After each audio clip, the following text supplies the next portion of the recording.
그 사람이 기독교인이래 하는 말에는요, 두 가지 상반된 반응이 있을 수 있어요. 하나는 긍정적 반응입니다. 야, 역시 기독교인이라 달랐구나 하는 그런 반응인 거죠. 다른 하나는 부정적 반응입니다. 왜 기독교인이라면서 왜 그것밖에 안 되는 거지? 소위 형편없다는 거예요. 기독교인답지 않다는 거죠. 왜냐하면 세상 사람들도 기독교인에 대한 그 기대치가 있기 때문인 것입니다. 안타까운 것은 기독교인들을 바라보는 세상 사람들의 이 반응을 볼 때 후자의 반응이 더 많다고 느껴져요. 지금의 어떤 그 인터넷 그런 상황들을 보면 기독교에 대한 그 SNS상의 그 반응들이 실은 그래요. 살면서 믿음의 고백처럼 삶이 따라가지 못하고 믿음 따로 삶 따로 되어질 때가 많습니다. 실은 이게 우리 그리스도인들의 고민이에요. 근데 고민이 거듭되다 보면 내가 정말 제대로 믿는 건가? 라고 하는 그런 의구심이 일어나요.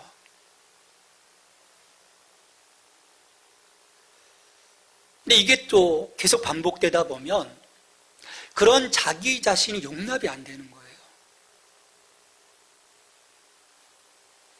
그래서 이런 그 고민과 그런 자기 자신이 용납이 안 되시는 안타깝게도 교회를 떠나는 이들이 있어요.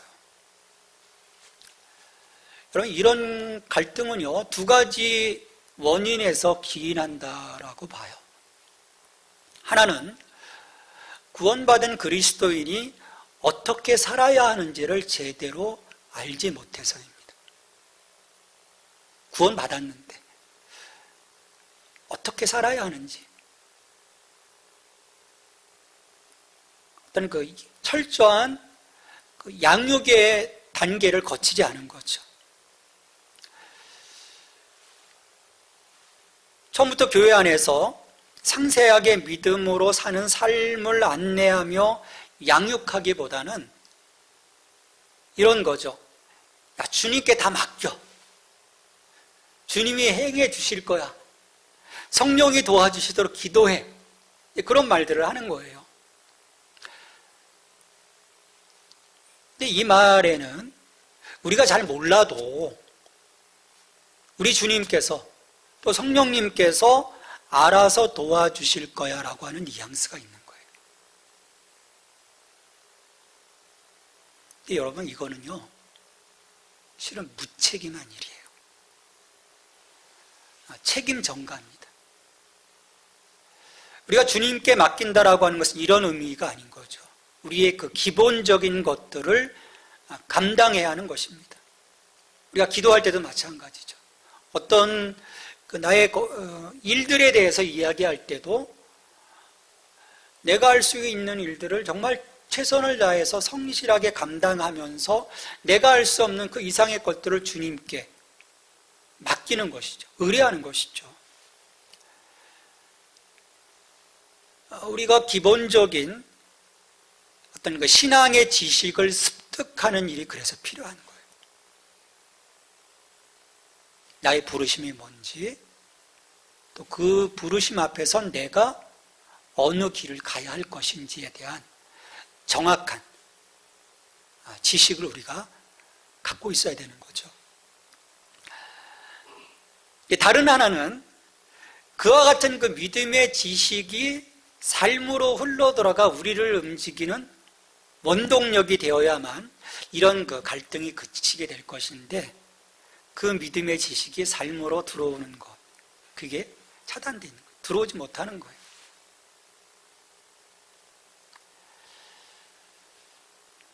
아는 건 많은데 실질적으로 행하지 않는 것이죠. 그건 그 믿음에 대한 부분이 잘못 박혀있기 때문이에요. 행함이 없는 믿음은 죽은 믿음이라고 하는, 결국 우리의 삶에서 내가 주님을 사랑하고 구원받은 하나님의 백성으로서의 삶을 살아가고자 하는 그런 그 몸부림이 실은 우리 가운데 없으면 우리는 그 거룩함의 실은 설 수 없는 거죠. 성령께서 우리를 붙잡아 주시더라도 나의 그 결단, 또 그 앞에 무릎 꿇는 그런 그 모습들이 우리 가운데 필요한 거예요. 그래서 이런 문제는요, 초기에 적극적으로 풀어가야 합니다. 신앙의 입문 단계에서 사실은 풀어가야 돼요. 왜냐하면 오랜 동안 이것이 방치되어져 있는 그 분들을 보면 그 사고가 이미 경색되어져 있어서 그것들을 다시금 회복하고 그 건강함을 회복하는 것이 너무 힘든 거예요. 우리는 어떻게 이것을 해결할 수 있을까? 바울이 누누이 권고한 것처럼 우리가 하나님을 더욱 알아가야 하고 그 알물 삶으로 확장해가는 그런 과정들을 우리가 밟아가야 되는 거죠. 사도 바울이 요구하는 것도 이런 구조예요. 그래서 에베소서를 보면 1장부터 3장까지는 지식에 대한 부분이에요. 하나님의 그 역사, 그 하나님이 어떻게 이 일들을 이루셨는지 교리에 대한 부분들을 이야기를 합니다. 그리고 4장부터 6장까지는 그것을 바탕으로 해서 어떻게 우리의 삶을 살아갈 것인지 그 부분들을 이야기하는 거예요. 그래서 언제나 그래서 보면 바울을 보면 무조건 어떤 삶에 대한 부분을 얘기하지 않아요. 그러니까 일반적인 원리를 먼저 이야기를 합니다. 상세하게 이야기해요. 그 후에 구체적인 삶에 대한 부분들을 이야기를 합니다. 여러분, 이 과정이 없이 구체적인 일에 뛰어들었기 때문에 기독교 신앙생활에 실은 문제가 생기는 거죠. 회로가 얽혀버리는 거예요. 내가 이것을 왜 해야 되는지 어떤 그 당위성에 대한 부분들을 우리가 놓쳤을 때 이 삶의 지속적인 행동이 이루어지지 못하는 거예요. 왜 해야 돼? 이걸 왜 해야 돼? 멈출 수밖에 없는 거죠. 구조를 보면 사도 바울은 3장까지의 말씀을 통해서 하나님의 영원하신 목적이 역사 내에서 성취되고 있음을 에베소 성도들에게 설명을 쭉 했습니다. 죄인들을 위해 죽으시고 죽음 가운데서 다시 살아나신 예수 그리스도를 통해서 하나님은 완전히 새로운 개인을 위한 새로운 삶뿐만 아니라 새로운 공동체인 교회를 창조하고 계시는 거예요. 그것은 유대인과 이방인들, 이방인이 화목하게 되고 연합해서 우주적인 교회, 보편적인 교회를 이루는 거예요. 그리고 나아가서 예수 그리스도 안에서 온 만물이 연합하는 그림. 이것은 다시 오실 주님을 통해서 완전하게 실현되는 것이죠. 그래서 우리가 대림절, 오늘 둘째 주일인데 처음 이 땅에 아기 예수로 오신 그 예수님에 대한 기념과 그 준비하는 과정이기도 하지만 실은 이 완성을 이루기 위해서 다시 오실 주님에 대한 기대의 절기이기도 해요. 그래서 주님이 이루어 주시는 거죠. 다시 오시는 주님이. 자, 그러기에 이 사도 바울은요, 에베소서 4장 1절에서 이 3장, 1장부터 3장 전체를 끌어오면서 그러므로라는 말로 시작을 해요. 그래서 이 하나님의 은혜로우신 행동으로부터 개인적인 삶을 위한, 그래서 새로운 사회에 대한 기준을 지금 제시를 하는 것입니다. 그래서 두 가지를 제시를 해요. 4장 1절부터 16절까지는 하나된 공동체, 그 하나됨에서 이야기를 하고 4장 17절부터는 거룩함에 대한 흠없고 성결한 그 삶을 살아가는 거룩한 한 생명에 대한 그 삶에 대한 그 실천적 행동들을 이야기를 하기 시작합니다.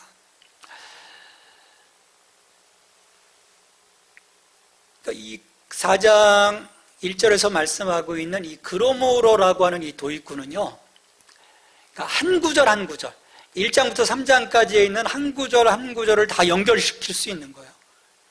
그리고 맥락 전체로 그러므로라도 연결시켜줄 수 있는 거죠. 결국은 그건 뭐냐면 하나님에 대한 지식, 이 놀라운 지식이 그리스도인으로 살아가야 하는 그 모습에 명확한 근거, 또 기준이 되고 있는 것을 말씀하고 있는 것입니다. 1절 말씀을 보시죠. 그러므로 주 안에서 갇힌 내가 너희를 권하노니 너희가 부르심을 받은 일에 합당하게 행하여. 너희가 부르심을 받은 일에 합당하게 행하여라고 했어요. 오늘 우리는 누구의 부르심을 받았습니까? 예수 그리스도의 부르심을 받았어요. 교회를 의미하는 에클레시아의 뜻이 뭡니까? 에클레시아, 부름을 입은 자들이란 뜻이에요. 에클레시아 자체가 어두운 데서 불러냄을 입은 자입니다. 사망에서 생명으로. 그래서 우리 베드로전서 2장 9절 말씀 같이 읽어볼까요? 이는 너희를 어두운 데서 불러내어 그의 기이한 빛에 들어가게 하신 이의 아름다운 덕을 선포하게 하려 하심이라. 하나님의 부르심은 생명에서 사망으로의 부르심이에요. 죄에서 선결로, 어둠에서 빛으로, 그리고 분리에서 연합으로의 부르심입니다. 따라서 그런 부르심 앞에 선 교회 공동체와 성도 한 사람 한 사람은 그 부르심에 합당한 삶을 살아야 하는 것이죠. 그러면 이제 여기서 우리가 좀 더 상세하게 봐야 돼요. 그러면 합당하게 산다는 게, 합당하게 행한다는 게 뭘까? 합당하다. 정말 무슨 의미일까? 우리가 두 가지를 생각해 볼 수 있어요. 하나는 균형의 시각으로 보는 것입니다. 균형. 어떤 조화. 믿음과 삶이 균형을 이루고 있는가? 그 저울에 달았을 때 믿음과 삶이 같은가? 균형을 잡고 있는가? 이 균형이 잘 이루어져야 한다는 거예요. 내 믿음을 통한 그 삶이 일치되어지는 그 균형. 실은 믿음과 삶이 괴리되는 일들이 참 많습니다. 아는 건 많은데 삶이 따라가지 못하는 거죠. 아예 또 모르는 경우도 있고, 또 다른 하나는 어울린다라는 의미에서 생각해 볼 수 있어요. 어떻게 저 사람이 기독교인일 수 있지라는 이 말, 저 사람 정말 그리스도인이었어? 좀 황당한 듯한 그런 그 반응들은 그 삶이 그 사람들의 시각으로 바라볼 때 기독교인답지 않다는 거예요. 기독교인으로서 어울리지 않는다라는 거예요. 왜냐하면 세상에도 이 그리스도인이라고 하는 그 그림이 있거든요. 상식적인 그림이. 그러니까 어울리지 않는 거예요. 우리가 정작 그리스도인이라면 그 정체성이 드러나야 한다는 거예요. 걸맞는 정체성의 모습들이. 그래서 그리스도의 향기, 그리스도인이라면 그리스도의 향기의 어떤 그 모습들, 또 그리스도의 어떤 그 모습들이 내 삶 속에서 비춰지는 그 수준을 이야기하는 거예요. 그래서 생각해 봐야 되는 거죠. 나는 그리스도인으로서 정말 균형 잡히고 어울리는 그런 삶을 살아가고 있는가? 난 정말 그리스도인다운가? 내 믿음과 삶이 균형을 이루고 있는가? 균형 잡히지 못하고 이 옷이 어울리지 않는다면 우리는 왜 그럴까? 고민해야 되는 거죠. 근데 중요한 것은 그리스도인은요, 자기가 어떤 유형의 삶을 살겠다고 결심한 자가 아니에요. 그리스도인은 전격적으로 부르심을 입은 자들입니다. 내가 붙잡는 것이 아니라 불려짐을 당하는 거예요. 붙잡힌 바 된 거예요, 실은. 그러니까 능동적 선택이 아니라 실은 수동적 선택인 거예요. 수동적 사건인 거죠. 그러기에 우리에게는 그러므로가 필요해요. 그러므로. 우리를 끌어가는 영적이고 신적인 힘이 필요한 것이죠. 그래서 계시의 말씀, 이 하나님의 말씀, 성경이 우리에게 필요한 것입니다. 이걸 통해서 우리가 보게 되는 거죠. 우리를 끌어가는 힘. 그래서 이 말씀을 봄으로써 그 말씀에 나를 비추어 그러므로 그 말씀 속에 나를 실천적으로 그 말씀 속에 나를 대입시키는 그 과정, 그게 필요한 거예요. 나 스스로의 어떤 결단이 아니라. 그렇다면 부르심을 받은 일에 합당하게 행하는 것이 어떤 기준을 말씀하고 있는 걸까? 우리가 생각을 해야 되죠. 우리를 부르심의 목적이 있습니다. 그것은 전부 하나님의 영광으로 기결이 돼요. 성경 전체를 보면 다른 조목조목 여러 상황들이 있지만 다 하나님의 영광으로 기결이 됩니다. 우리는 분명 이 일을 위해서 부르심을 받은 자예요. 단지 우리를 지옥에 가지 않게 하거나 우리의 죄가 용서받았다는 사실을 알게 하시려고 우리를 부르신 것이 아니라는 거죠. 그러니까 에베소서 3장까지의 말씀이 우리들의 삶에서 이루어지도록 하나님께서 우리를 택하시고 부르신 거예요. 1장부터 3장이 그래서 굉장히 중요한 교리입니다. 이 이유 때문에 우리를 부르신 거예요. 우리를 거룩한 백성이요, 주님의 몸된 교회로 부르신 것입니다. 이 부르심의 일에 우리가 어떻게 합당하게 행해야 하는 것일까? 2절부터 하나하나 사도 바울은 그 하나됨과 거룩함에 대해서 이야기를 하죠. 하나님은 우리를 세상 사람보다 도덕적으로 우위에 있는 것, 그 정도를 실은 원하시는 것이 아니에요.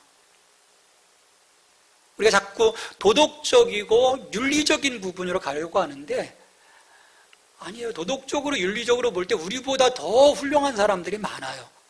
그것을 요구하는 것은 아니에요. 다른 차원의 삶을 살도록 하시는 것이죠. 4장 2절입니다. 같이 읽습니다.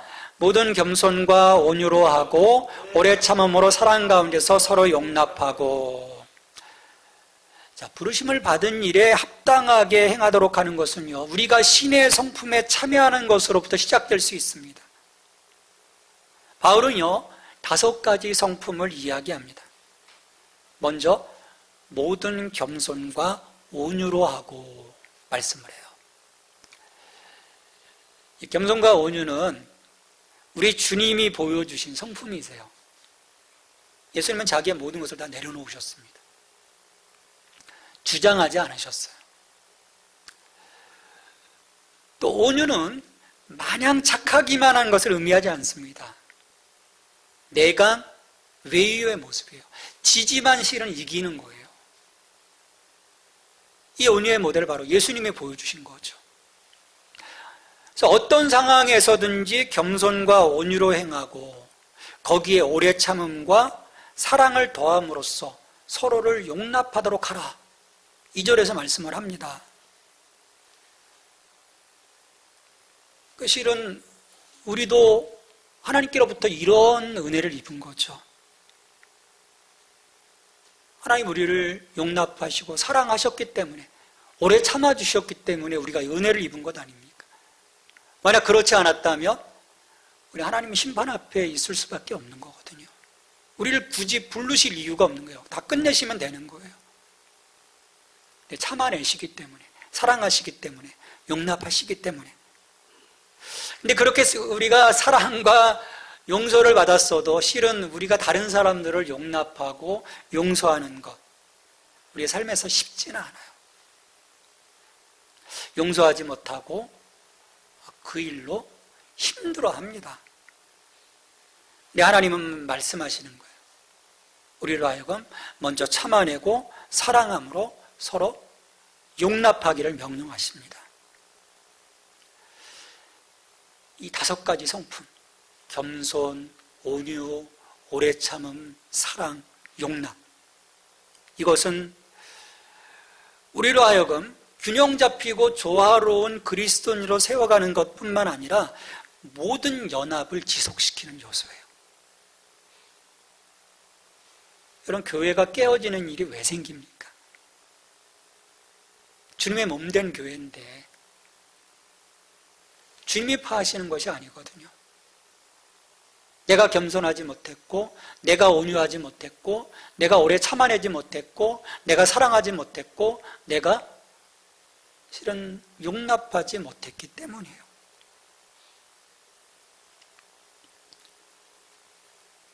그러니까 2절 말씀은요, 우리를 하나됨으로 이끌어가는 힘입니다. 이것이 없으면 어떤 외적인 연합도 실은 불가능한 것이죠. 근데 하나님께서 우리로 하여금 이와 같은 그 성품을 지님으로써 우리에게 요구하시는 것은 우리를 부르심의 목적이 이 연합에 있어서입니다. 하나님은 그리스도 안에서 온 세상이 통일되도록 하셨어요. 우리 에베소서 1장 10절입니다. 같이 읽습니다. 하늘에 있는 것이나 땅에 있는 것이 다 그리스도 안에서 통일되게 하려 하심이라. 그래서 목적이 그와 같기 때문에 하나님은 성령이 하나 되게 하신 것을 힘써 지키라고 말씀하세요. 에베소 4장 3절에서 평안에 매는 줄로 성령이 하나 되게 하신 것을 힘써 지키라. 여러분, 죄악은요 분열의 세력입니다. 사탄은 나누는 자예요. 디아볼로, 나누는 자예요. 그래서 죄는 언제나 나누고 분리시키고 찢어 쪼갭니다. 그러나 구원의 중심되는 목적은요, 결합시키고 연합시키고 타락 이전에 누렸던 연합을 회복시키는 데 있어요. 그래서 우리가 하나님과 다시금 연합할 수 있는 것이고, 그분 앞에 나갈 수 있는 것이고, 그분의 은혜를 입을 수 있는 것이고, 그분의 은혜를 입고 세상 가운데 나갈 수 있는 거예요. 그래서 똑같이 살아가는 거예요. 이것을 하나님은 우리로 하여금 정말 힘써 지켜내라는 거예요. 3절에서 평안에 매는 줄로 성령이 하나 되게 하신 것을 힘써 지키라고 말씀하셨는데, 여러분, 이 평안, 이 샬롬은 우리를 단단히 묶어주는 역할을 합니다. 이 샬롬은요, 삼위일체 하나님 우리에게 주시는 선물이에요. 이 샬롬 안에 있을 때, 이 샬롬 안에 있을 때 우리는 하나님과 나 자신의 그 관계를 다시금 온전하게 세워갈 수 있어요. 또 나와 이웃과의 관계도 마찬가지. 이 샬롬, 정말 그 모든 것이 원만한 상태에 있게 되는 것. 하나님 이걸 이루기를 원하시고, 이것들을 지켜내라는 거죠. 하나님과 나 사이의 연합, 나와 너와의 연합, 그리고 우리와 만물과의 연합. 이것들은 이 신의 성품 5가지가 또 같이 병행되어져야 하는 것이죠. 겸손과 온유와 오래 참음과 사랑과 용납, 이것이 함께 가는 것입니다. 하나님 이 모습을 보기를 원하시는 거예요. 오늘 우리가 그리스도인의 삶을 살아가는 것은 무엇보다도 우리가 부르심을 입었다는 것, 그 부르심의 목적을 항상 기억하는 데 있습니다. 우리 에베소서 1장 4절로 6절의 말씀인데 같이 읽어보겠습니다. 곧 창세전에 그리스도 안에서 우리를 택하사 우리로 사랑 안에서 그 앞에 거룩하고 흠이 없게 하시려고 그 기쁘신 뜻대로 우리를 예정하사 예수 그리스도로 말미암아 자기 아들들이 되게 하셨으니 이는 그가 사랑하시는 자 안에서 우리에게 거저 주시는 바 그의 은혜의 영광을 찬송하게 하려는 것이라. 그래서 이 말씀에 이어서 그러므로 우리의 거룩함이, 우리의 하나됨이 하나님의 은혜의 영광을 찬송하는 일임을 우리가 늘 기억해서 이 부르심에 합당하게 행하는 하나님의 자녀로 살아가야 되는 거예요. 그러므로 오늘 이 말씀을 의지해서 그러므로 우리 하나님 앞에 모든 겸손과 온유로 오래 참아 사랑 안에서 서로를 용납하고 평안에 매는 줄로 성령께서 하나 되게 하신 것을 지키는 저와 여러분이 되기를 주님의 이름으로 축원합니다. 우리 같이 기도하십시다. 기도하실 때 오늘 말씀을 생각하면서 기도하시죠. 주님, 우리를 부르심의 그 일에 합당하게 살아갈 수 있도록 오늘 말씀하신 것처럼 모든 겸손과 온유와 오래 참음과 사랑 가운데 용납하게 하시고 평안에 매는 줄로 성령께서 하나 되게 하신 것을 지켜갈 수 있는 저희들 되게 해주시옵소서. 같이 기도하십시다. 하나님 우리를 불러주셨습니다. 우리를 택하여 주셨습니다. 하나님의 영광의 찬송이 되게 하셨습니다. 거룩한 백성이 되게 하셨습니다. 거룩한 성전이 되게 하셨습니다. 그리스도 안에서 하나 되게 하셨습니다. 그 모든 것들을 이루시기 위해서 우리를 불러주셨습니다. 하나님, 이 시간 간절히 기도합니다.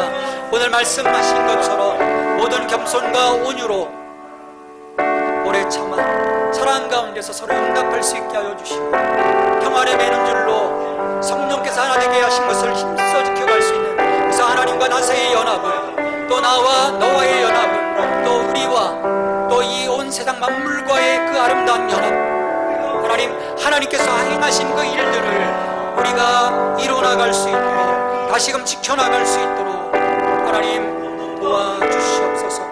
우리의 삶이 연약하지만 그러나 그 주님의 그 부르심 앞에 참으로 그 삶을 살아가기를 정말 힘써 행할 수 있는 저희들의 삶이 되기를 원합니다. 주님, 느슨한 저희들의 삶이 되지 않게 하여 주옵소서.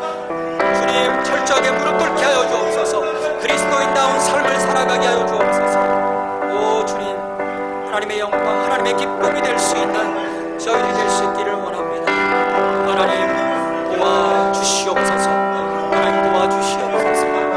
그 삶을 살아가기를 저희들을 기뻐하게 하여 주시옵소서. 오 주님,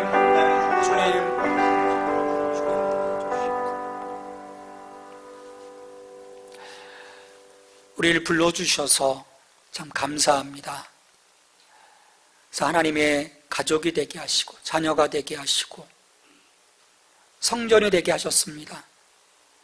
주님, 그 부르심에 합당하게 저들이 살아갈 수 있는 하나님의 백성들 되게 하여 주옵소서. 우리의 삶이 오늘 말씀하신 것처럼 모든 겸손과 온유로 행하고 오래 참고 사랑 가운데서 서로 용납할 수 있게 하시고 평안에 매는 줄로 성령이 하나 되게 하신 것을 힘써 지켜가는, 그래서 이 연합을, 그 하나됨을 온전히 이루어나갈 수 있는, 사탄은 우리를 나누고자 하지만 끊임없이 우리는 것들을 지켜가기를 힘쓰는, 그래서 하나님의 영광의 찬송이 되는 저들의 삶이 될 수 있도록, 또 세상 가운데 우리의 그 사랑함을 통해서, 그 연합함을 통해서 우리의 참 제자됨을 드러낼 수 있는 저희들의 삶이 될 수 있도록 주님 축복하여 주시옵소서. 이 모든 간구를 예수 그리스도의 이름으로 기도합니다. 아멘.